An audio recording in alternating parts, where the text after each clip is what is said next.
संत शिरोमणि आचार्य गुरुवर श्री विद्यासागर जी महाराज की जय। और हम योग प्रणेता पूज्य गुरुवर श्री प्रणम्य सागर जी महाराज की जय। ओम अरहम नमः। धर्म प्रेमी बंधुओं, श्री तत्वार्थ सूत्र ग्रंथराज जी के पंचम अध्याय की कक्षा में आप सभी का स्वागत है। अब हम अध्याय 5 में सर्वज्ञ देव द्वारा बताए गए जैन कॉस्मोलॉजी का अध्ययन करेंगे, जिससे हमारी ब्रह्मांड की रचना संबंधी कॉन्सेप्ट्स क्लियर हो जाएंगे और हमारे मोक्ष मार्ग को और भी सुदृढ़ बनाएंगे।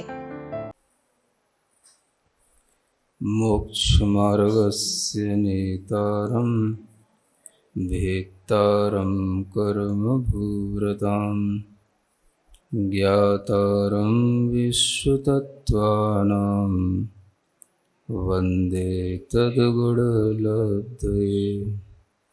देवादिदेव आदिम तीर्थंकर श्री ऋषभनाथ भगवान की, वर्तमान शासन नायक श्री वर्धमान महावीर भगवान की, परम पूज्य आचार्य गुरुवर श्री विद्यासागर जी महाराज की। ज्ञान का क्षयोपम ज्ञान होना ये जीव में है, और जीव में जब इस तरह की ज्ञान शक्ति का उपयोग किया जाता है तो जीव को भी पुद्गल का सहारा लेना पड़ता है, अन्यथा वो पुद्गल के सहारे के बिना कुछ बोल नहीं सकता, कह नहीं सकता, तत्व का ज्ञान करा नहीं सकता। बोले बिना कभी भी, शब्द के बिना कभी भी तत्व का ज्ञान दूसरे तक पहुंच नहीं सकता। यहाँ तक कि तीर्थ की प्रभावना भी, तीर्थ भी जो चलता है तीर्थंकरों का, वो वचन से ही चलता है। वचन शक्ति इतनी बड़ी चीज है, इसी को शब्द शक्ति कहते हैं। कई दार्शनिकों ने तो शब्द को ब्रह्म माना है, शब्द ब्रह्म कहा जाता है, और शब्द को ही उन्होंने सब कुछ माना। एक अनेक दार्शनिक मतों में अनेक मत होते हैं, तो उसमें एक शब्द अद्वैतवाद भी होता है। माने शब्दाद्वैतवाद का मतलब ये हुआ कि शब्द ही सब कुछ है, दूसरी कोई चीज होती नहीं है, क्योंकि जो कुछ भी चीज होती है वो शब्द से ही कही जाती है, शब्द से ही जानी जाती है, शब्द के ही माध्यम से उस चीज की पहचान होती है, शब्द के अलावा कहीं कुछ होता ही नहीं। इसलिए एक शब्द अद्वैतवाद नाम का एक मत चलता है। जैसे ब्रह्म अद्वैतवाद होता है, ऐसे ही शब्द अद्वैतवाद भी होता है। शब्द को ही सब मानता है, सब कुछ शब्द शक्ति है। आप अगर हैं तो आपकी भी पहचान आपके नाम से हो रही है। शब्द के बिना आपका नाम नहीं होगा, नाम नहीं होगा तो आपका कोई अस्तित्व नहीं है। शब्द है तो आप हैं, और आप अगर किसी चीज को कह रहे हैं तो वो भी उस पदार्थ की ओर इंडिकेट कर रहे हैं, तो वो भी शब्द के ही थ्रू कर रहे हैं। तो इसलिए ऐसे भी संसार में मत वाले हैं जो कहते हैं शब्द ही सब कुछ है, जीव अजीव कुछ नहीं होता। शब्द अद्वैतवाद उनका अपना सिद्धांत चलता है। तो शब्द में शक्ति है, शब्द को परम ब्रह्म कहा गया। शब्द को ब्रह्म इसलिए भी कहा जाता है, अपने भी यहाँ भी आचार्यों ने शब्द को ब्रह्म कहा, लेकिन वह शब्द ब्रह्म है जो हमारे लिए सम्यक ज्ञान को प्राप्त कराने में कारण हो जाता है। जो तीर्थंकरों के माध्यम से वाणी आई है वो वाणी भी शब्द रूप है, और चूंकि वह स्वयं शुद्ध आत्मा है, ब्रह्म स्वरूप हैं, इसलिए उनके मुख से निकला हुआ शब्द भी ब्रह्म शब्द कहलाता है, क्योंकि हम उपचार से उस आत्मा के संबंध के कारण से उस शब्द को भी शब्द ब्रह्म कह सकते हैं, और कहा भी जाता है। इसलिए श्रुत ज्ञान को शब्द ज्ञान कहा जाता है, शब्द ब्रह्म का ज्ञान कहा जाता है, और इसी के माध्यम से हमारे अंदर वास्तव में ब्रह्म का ज्ञान भी पैदा होता है।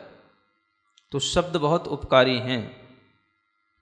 यह जो हमको बोलने की शक्ति मिली है, यह पुद्गलों का उपकार है, और यह जीव के ऊपर किया गया पुद्गलों का उपकार हम तब तक नहीं जान सकते जब तक कि हम इस तत्वार सूत्र के इन सूत्रों का अध्ययन न करें। तो द्रव्य वचन और भाव वचन दोनों समझ रहे हैं। भाव वचन तो हमारा वह भाव है जो द्रव्य वचन की उत्पत्ति में कारण बन रहा है। हम क्या बोलना चाह रहे हैं वो भाव पहले हमें करना होता है, तब वैसा ही शब्द हमारे अंदर बिल्कुल प्रेस्ड होकर के बाहर आ जाता है। सोचो आप, ये कितना सूक्ष्म प्रोसेस है कि यह निरंतर बोला जा रहा है, निरंतर भाव किया जा रहा है और निरंतर भाव के माध्यम से शब्द भी निकलता चला जा रहा है। आपको कोई भी टाइम गैप नहीं लगता है। पहले भाव कर लूं, सोच लूं, फिर बोल लूं, बोलने में 2 सेकंड लगेंगे, शब्द यहाँ से यहाँ तक आएगा, जब तक तो सब रिदम ही टूट जाएगी। समझ आ रहा है? और वो जो आपके लिए निरंतर फ्लो बना रहता है, वह बताता है कि यह भाव शब्द और द्रव्य शब्द इन दोनों की रचना करने में टाइम तो लग रहा है, लेकिन वो टाइम आपकी पकड़ में नहीं आ रहा है। समझ में आ रहा है? सोचने में भी टाइम लग रहा है, बोलने में भी टाइम लग रहा है, शब्द की उत्पत्ति में भी टाइम लग रहा है, मुंह से भी शब्द निकल रहा है, आपके पास भी पहुंच रहा है, उसमें भी टाइम लग रहा है, लेकिन वो कोई भी टाइम आपकी पकड़ में नहीं आ रहा है। इससे आप जान सकते हो कि समय की जो सूक्ष्मता है वो हमारे लिए ग्रहण करने में नहीं आती। तो ये जो हम बताना चाह रहे हैं कि शब्द बोलने में समय लग रहा है, ये तमाम कार्य होने में, ये समझ लो आपको अंतर मुहूर्त सब काम में लग रहा है और आपके लिए कोई भी टाइम गैप दिखाई नहीं दे रहा है। इससे आप समझ सकते हो कि अंतर मुहूर्त कितना छोटा होता है। और समय जिसे हम कहते हैं, काल की जो स्मॉलेस्ट यूनिट समय जिसे हम कहते हैं, वो समय तो आप कभी भी अपने में इमेजिन ही नहीं कर सकते कि वो कितना छोटा होता है।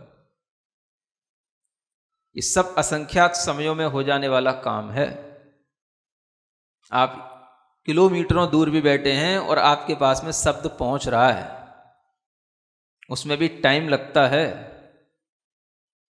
लेकिन वह आपके लिए ऐसा लगता है जैसे बिल्कुल यहां बोला गया वहां सुना गया, कोई टाइम नहीं, कोई गैप नहीं। तो यह जो बीच में गैप अपने को समझ नहीं आ रहा, ये हमारी मतिक ज्ञान श्रुत ज्ञान की स्थूलता है, जो हम उस चीज की सूक्ष्मता को पकड़ नहीं पा रहे हैं।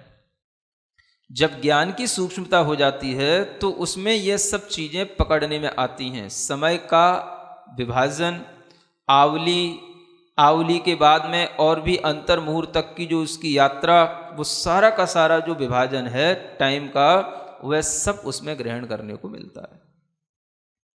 तो ये जानना, ये सब पौद्गलिक व्यापार चल रहा है, बोलना और सुनना, लेकिन जीव के बिना नहीं चल सकता।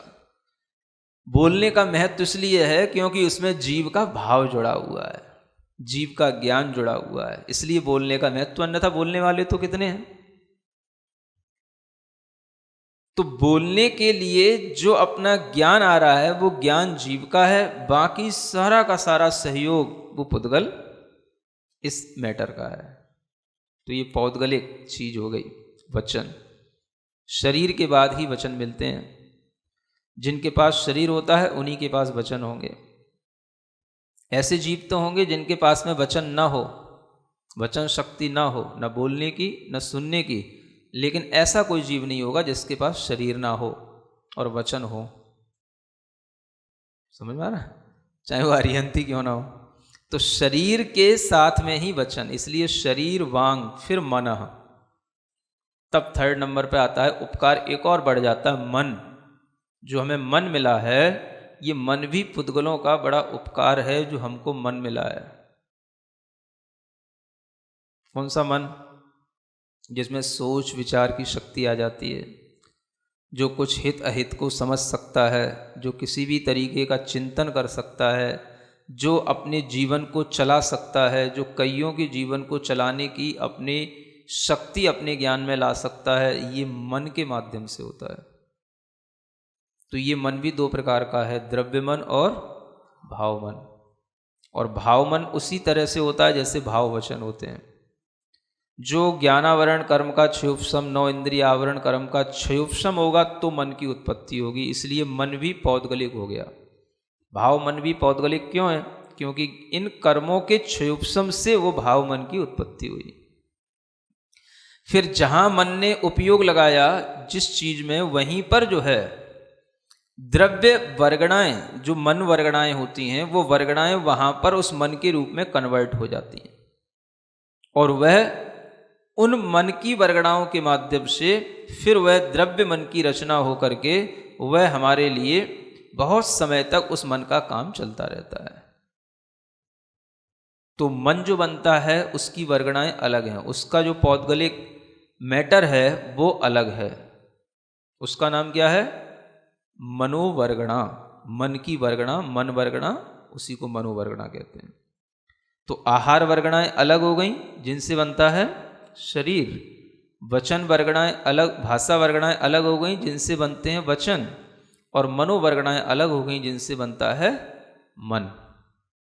ये अलग अलग तरीके के, ये सब जो है पौद्गलिक पदार्थ, पौद्गलिक मैटर है, पुद्गलों का ये समूह है, अलग अलग क्वालिटी वाला। तो मन की वर्गणाओं से मन ही बनेगा। और जो तेजस शरीर बनता है वो तेजो वर्गणाएं अलग होती हैं और कार्मण शरीर को बनाने वाली कार्मण वर्गणाएं अलग होती हैं। बस यही 5 प्रकार की वर्गणाएं हैं, इनसे ही संसार चलता है। यही काम की हैं 5 वर्गणाएं, बस 23 वर्गणाओं में से यही 5 से काम चलता है सबका। तो मनोवर्गणाओं के माध्यम से भी जो मन बना है ये भी पौद्गलिक है। इस मन को आप क्या कहेंगे? लगता तो है महाराज कि ये मन में ज्ञान है, कहा तो यही जाता है तेरे मन में कुछ ज्ञान व्यान है कि नहीं। और ज्ञान जो होता है वो मन में ही आता है, क्योंकि मन में ही हम सोचते हैं। आप इसको पौद्गलिक कह रहे हैं, पुद्गल कैसे हो गया ये? तो पुद्गल इसलिए है कि इसमें जो शक्ति एक अलग से आई है वो हमें पुद्गल कर्म के क्षयोपशम से मिली है।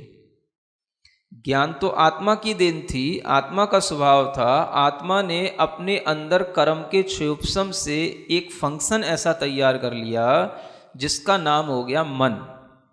और उस मन के लिए जो चीज़ें जिस उस मन को बनाने वाली हैं वो द्रव्य मन, वो भी मनोवर्गणा पौद्गलिक है। और जिन कर्मों के क्षयोपशम से ये मन भाव मन के रूप में आया वह भाव मन भी पौद्गलिक है, इसलिए इसको पौद्गलिक कहा जाता है। लेकिन कथनचित यह मन ज्ञान स्वरूप इसलिए है क्योंकि यह आत्मा से जुड़ा हुआ है, आत्मा में ही कर्म के क्षयोपशम से प्राप्त हुआ है, इसलिए आत्मा से इसकी अभिन्नता भी है। क्या है? अभिन्नता, अभेद, क्योंकि यह आत्मा में ही कर्म के क्षयोपशम से प्राप्त हुआ है। तो यह ज्ञानात्मक भी है, अनिंद्रिय इसीलिए कहा जाता है कि इसके लिए कोई भी इंद्रियों की तरह एक व्यवस्था कहीं निश्चित रूप से नहीं की गई कि यहीं से देखोगे यहीं से जानोगे तो मन का काम होएगा।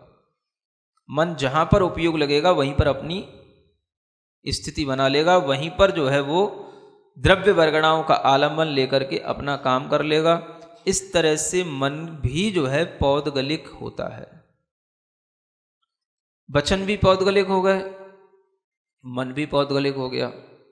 अब देखो आचार्यों ने इसकी पुद्गलता की सिद्धि करने के लिए भी बहुत अच्छे उपाय बताए हैं कि देखो वचन पौद्गलिक क्यों है। जो पौद्गलिक होगा, पौद्गलिक होने का मतलब मूर्तिक हो गया है ना, जिसकी कोई फॉर्म होती है, तो वह पुद्गल ही पुद्गल को बाधित करेगा। क्या सुन रहे हो? अगर अमूर्तिक माने तो वह पुद्गल से बाधित नहीं होना चाहिए। शब्द भी पुद्गल से बाधित होता है ना। शब्द को हम रोक सकते हैं पुद्गल के माध्यम से। सामने दीवार है, आगे शब्द नहीं पहुंच सकता। शब्द भी पुद्गल की अनुसार चलता है। जिस तरीके का पुद्गल सामने होगा या शब्द को बढ़ाने वाले पौद्गलिक इंस्ट्रूमेंट उसके सामने लगा दिए जाएंगे तो शब्द फैल जाएगा।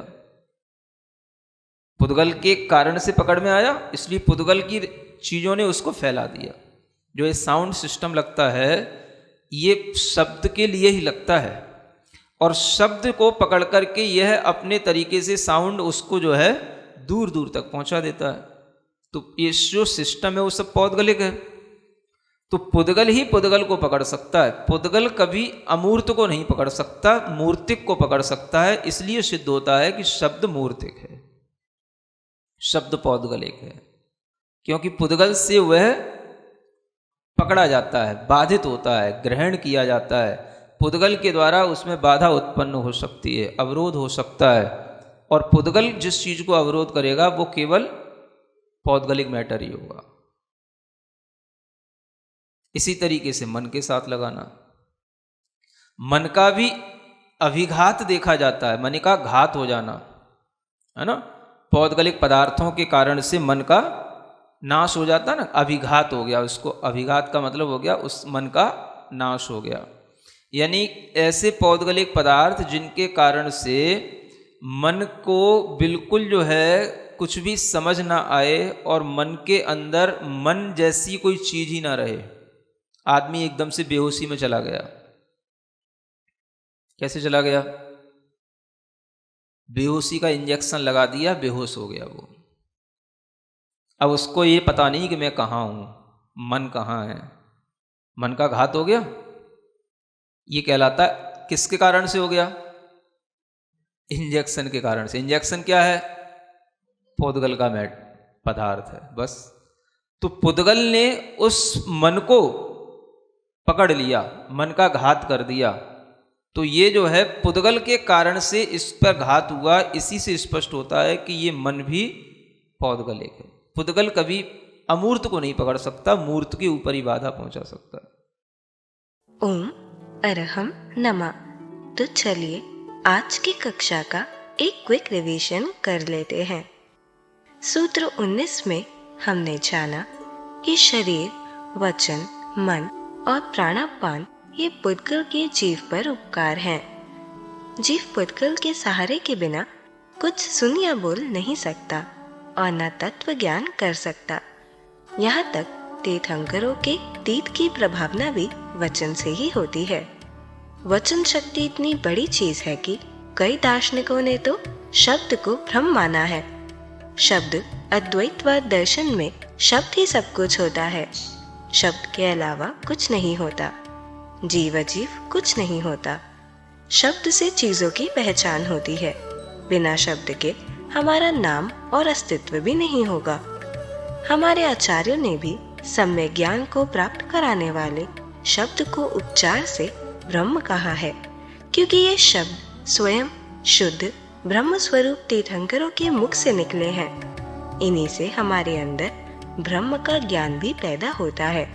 ये हमारे लिए परम उपकारी है। हमने समझा कि निरंतर फ्लो में भाव शब्द और उससे द्रव्य शब्द निकलने की प्रोसेस सूक्ष्म है। इसमें लगने वाला टाइम पकड़ में नहीं आता। शब्द की उत्पत्ति में, मुंह से शब्द निकलने में, आपके पास पहुंचने में, सब में अंतर्मुहूर्त का टाइम लगता है, लेकिन वह पकड़ में नहीं आता। यह हमारे मति ज्ञान, शुद्ध ज्ञान की स्थूलता है। काल की स्मॉलेस्ट यूनिट समय को हम इमेजिन ही नहीं कर सकते।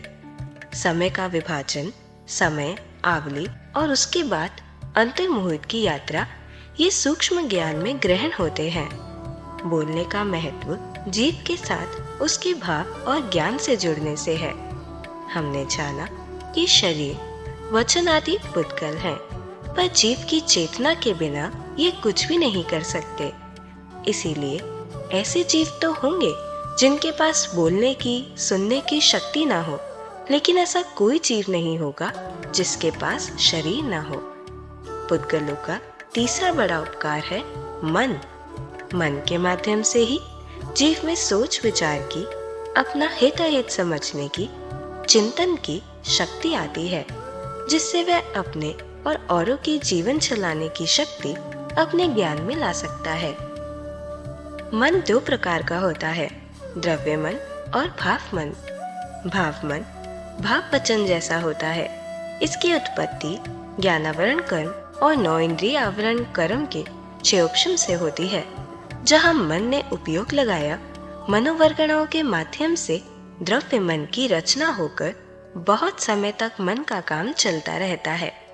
हमने जाना कि आहार वर्गणा से शरीर, तेजो वर्गणा से तेजस शरीर, भाषा वर्गणा से वचन, मनोवर्गणा से मन और कार्मण वर्गणा से कार्मण शरीर बनता है। इन्हीं 5 वर्गणाओं से संसार चलता है। द्रव्य और भाव मन दोनों पौद्गलिक हैं। कथनचित मन ज्ञानात्मक भी है, क्योंकि यह आत्मा के अपने कर्मों के क्षयोपशम से तैयार एक फंक्शन है जो आत्मा से जुड़ा है और आत्मा से इसकी अभिन्नता है। मन को अनिंद्रिय भी कहते हैं, क्योंकि इंद्रियों की तरह इसकी निश्चित व्यवस्था नहीं होती कि यहीं से देखोगे या जानोगे। वचन और मन की पुद्गलता की सिद्धि आचार्य ने उनके पुद्गल से बाधित होने से की है। सिद्धांत से मूर्तिक ही मूर्तिक को पकड़ सकता है, बाधित कर सकता है। वचन मूर्तिक है क्योंकि ये दीवार आदि से बाधित होते हैं। साउंड सिस्टम इनको पकड़कर दूर दूर तक पहुंचाता है। मन पौद्गलिक है क्योंकि इसका भी अभिघात या घात होता है। जैसे बेहोशी का इंजेक्शन लगाने पर यह नहीं पता होता कि मैं कहाँ हूँ।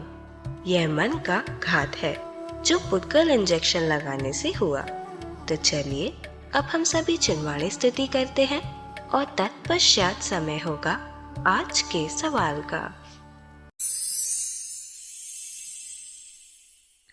सिरिजिणवाणी जग कल्याणी जग जन मदतम मोहरी जनमण हारी गढ़हर हारी जम जरा भव रोग हरि तिथियराणम दिव्यझुणिम जो पढ़ई सुणई मय्ये धारई णाणम सौखमणन्तं धर्य सासद मोक्ष पदम पावई सासद मोक्ष पदम पावई। अब समय है आज के प्रतियोगिता प्रश्न में भाग लेकर आकर्षक पुरस्कार जीतने का। आप अपने फोन को QR कोड स्कैन करने के लिए तैयार रखें या दिए गए लिंक पे जाएं। आप अपना उत्तर चुनकर हमें कल शाम 5 बजे तक भेज सकते हैं। 3 भाग्यशाली विजेताओं को मिलेंगे आकर्षक पुरस्कार। विजेताओं का नाम इसी कार्यक्रम में हर रविवार को घोषित किया जाएगा। साथ ही सभी प्रश्नों के सही उत्तर भी बताए जाएंगे। आज का सवाल है, शरीर निम्न में से कौन से प्रकार की वर्गणाओं से बनता है?